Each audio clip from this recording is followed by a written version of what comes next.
Cost and Management Accounting, Chapter 2, Material Cost, Illustration number 4. Let's start.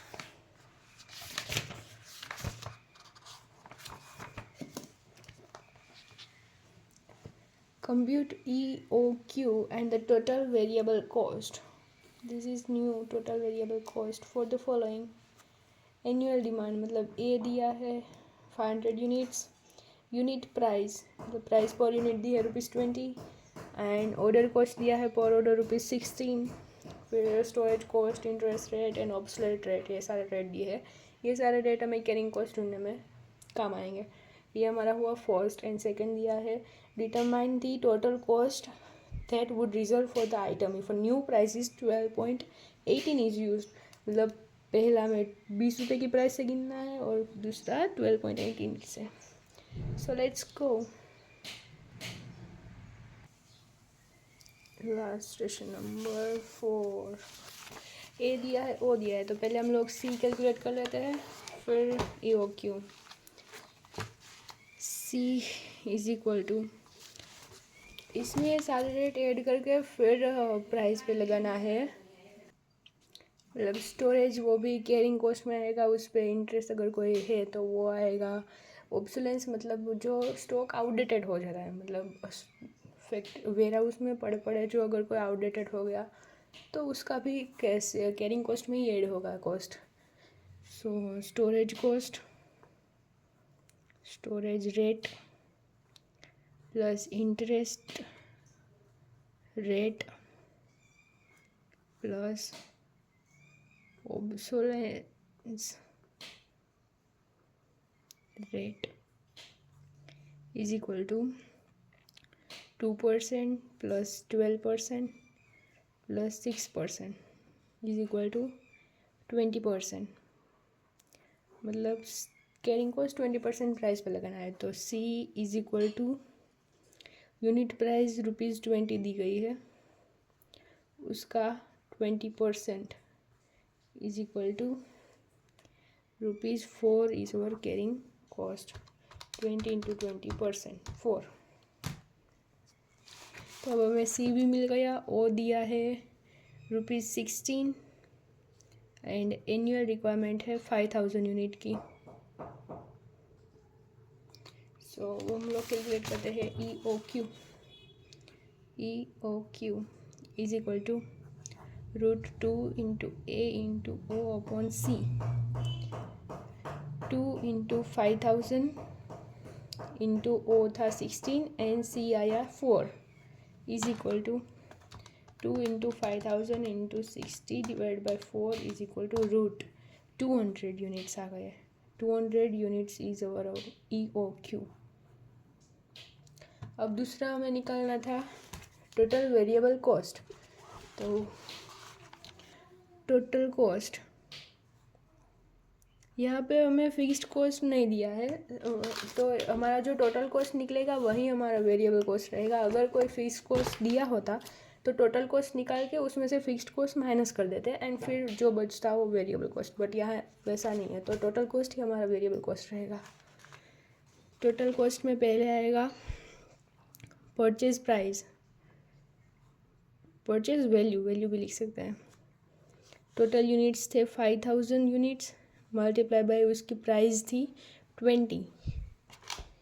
तो 5000 multiply by 20 is 1,00,000 rupees.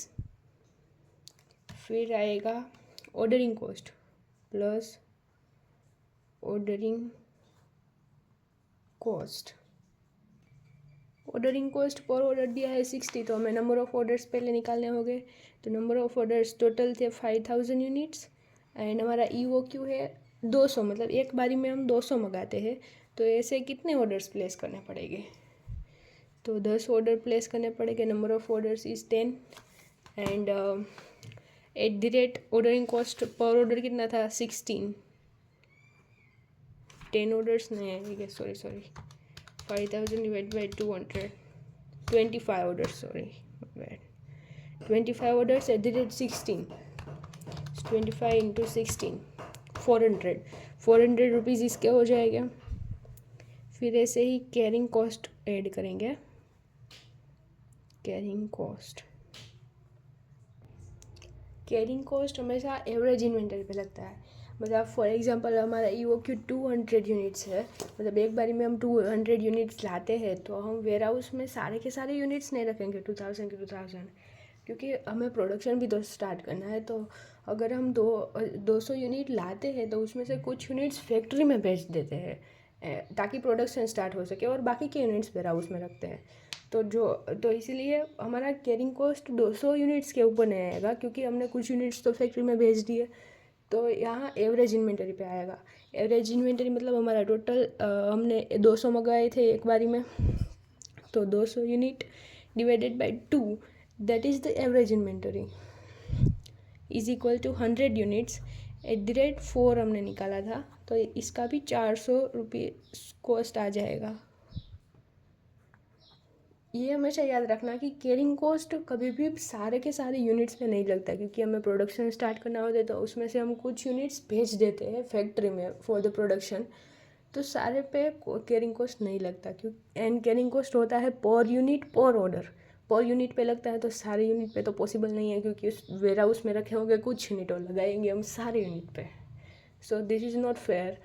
इसीलिए हम average inventory पे लगाते हैं कैरिंग कॉस्ट। सो इसका टोटल हो जाएगा 1,08,000। This is our total cost बोल लो, या फिर टोटल वेरिएबल कॉस्ट बोल लो, दोनों सेम ही रहेगा, क्योंकि यहाँ फिक्स्ड कॉस्ट के बारे में कुछ बोला नहीं है। फिर सेकेंड पूछा था कि प्राइस 12.80 रखनी है। सो इसमें सिर्फ कैरिंग कॉस्ट में ही चेंज होगा, क्योंकि उसका परसेंटेज उस पर लगता है। तो C इज़ इक्वल टू 20% आया था, and price 12.18 multiply by 20% is equal to 12.18 multiply by 20%, 2.56 carrying cost आ जाएगा इस बार। सो हमारा EOQ is equal to 2 × A × O divide by C। आप लोग एग्ज़ाम में इसका फुल फॉर्म एक बार लिख लेना, बाद में ऐसे शॉर्ट फॉर्म में लिख सकते हो। √2 × एनुअल क्वांटिटी थी 5000, और था 16, एंड हमारा नया C आया 2.56 is equal to 2 × 5000 × 16 divide by 2.56 is equal to √250 units. 250 units आ गए हमारे EOQ।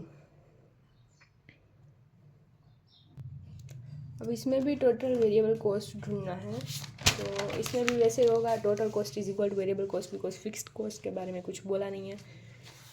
तो इस बार लिखते हैं टोटल वेरिएबल कॉस्ट। पहले परचेज वैल्यू,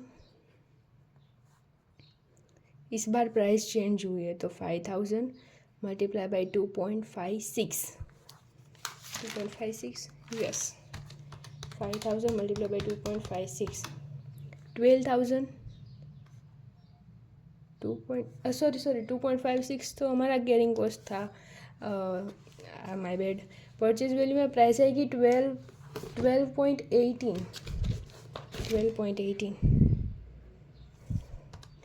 5000 मल्टीप्लाई बाई 12.18 64,000। ऐसी मिस्टेक हो सकती है भाई एग्ज़ाम में, ध्यान रखना। 64,000 purchase value plus ordering cost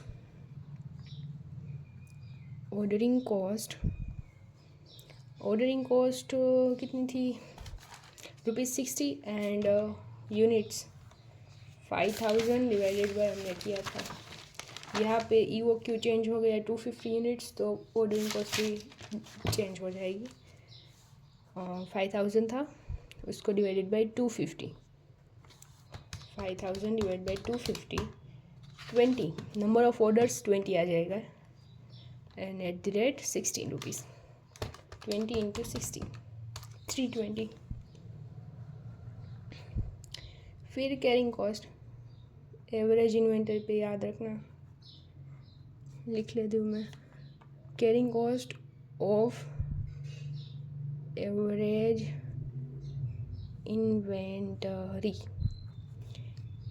मतलब EOQ हमारा था 250, उसको डिवाइड करेंगे 2 से, 250 डिवाइड बाई 2 125 आ गया, @ यहाँ 2.56 आएगा इंटू 2.56, तो इसका भी 320 आ गया। EOQ का ये मतलब होता है कि ये ऑर्डरिंग एंड कैरिंग कॉस्ट दोनों सेम रहेंगे, ना ही कोई ज़्यादा बढ़ेगा और ना ही कोई बहुत कम होगा। सो इसीलिए EOQ का यूज़ किया जाता है। इसका टोटल 64,000 + 320 + 320 64,614, ये आ गया हमारा total variable cost. So this is illustration number 4।